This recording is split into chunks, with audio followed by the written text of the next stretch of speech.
What's going on, everyone? It's time to dive into one of the biggest sci-fi blunders in film, and that is Aeon Flux. It was released by Paramount Pictures December 2nd, 2005. It's produced by Tom Rosenberg and Van Toffler, and it was written by Phil May and Matt Manfredini, and it was directed by Karen Kusama, who's only done a few other films. This film pretty much killed her career for 10 years, but yeah, she would later go on and direct Jennifer's Body, The Invitation, and Destroyer.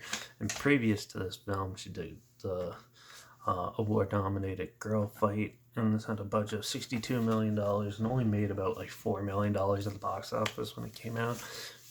But yeah, we'll get into that a little later. But for now, Aeon Flux is the story of, Aeon Flux. She's a sort of like a spy type agent, and she lives in a world where in the 25th century of this world, the virus almost wiped out all of humanity. There's only 5 million people left, and they're all living in one big giant city, and and then there's run by like one government and everything, and some evil person has infiltrated the government and is trying to disrupt the way life is and control for themselves, and it's up to her to blend in with the normal people and try to go and take down this big ruthless organization basically that's trying to take over.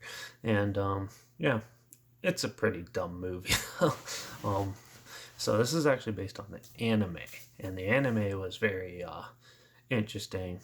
I've always seen clips and stuff of it, and I haven't seen the actual anime, but it looked pretty cool. It looked more like a dystopian type view of world, and everyone's run by dark rule in that one, and she's Flux is like more like a sexy girl, and has like all the bondage stuff, and like everyone wants her and stuff like that. Where they did the total opposite for this one. Aeon Flux is pretty much fully clothed, and they live in like this really bright world. It looks like they're living like in the middle of a jungle basically, and then this walled city. So outside the walls, they hint at it in the film, but it's not that interesting or anything like that.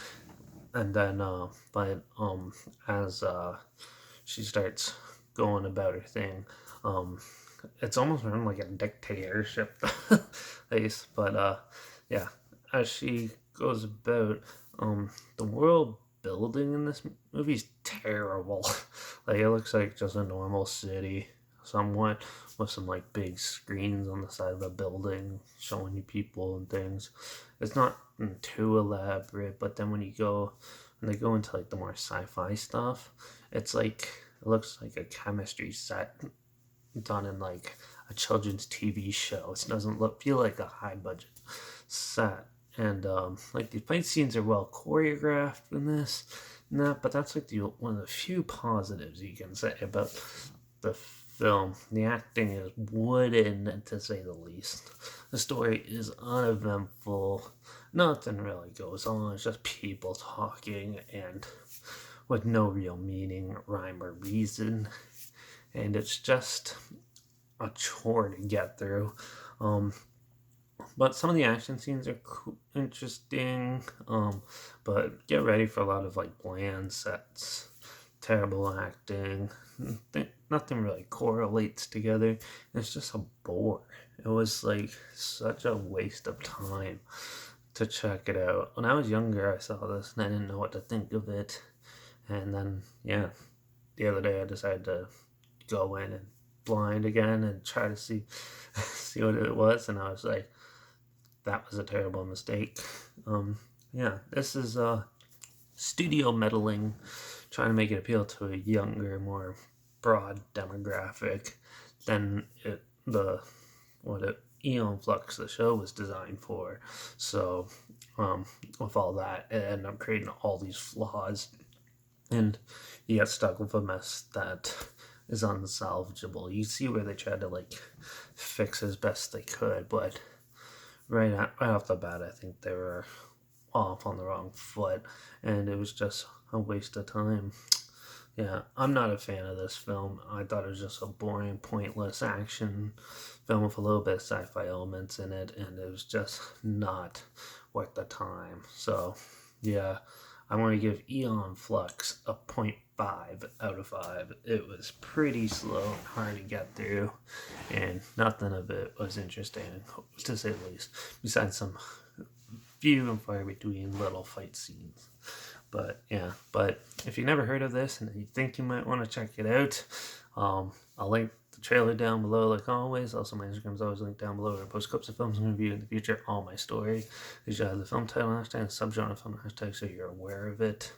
Also, linked down below is my Letterbox at Derek P Reviews. That's where I post my first star rating right after watching the film. Yeah, so make sure you follow me on those two platforms to stay in loop with this channel.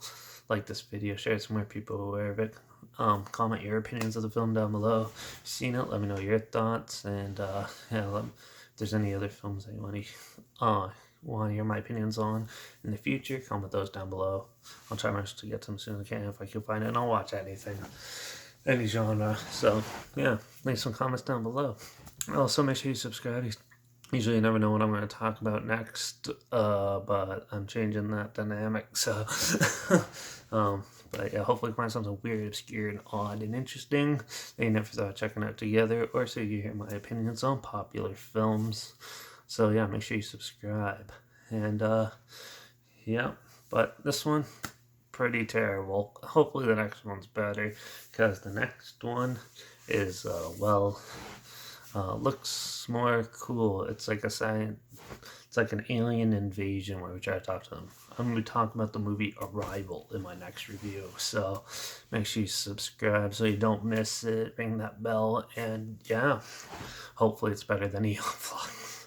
So yeah, that's it for this one. Hopefully there's some weird some weird undercover agents after you for no pointless reason, and I guess I'll see you all in the next review. So yeah, till then, cheers.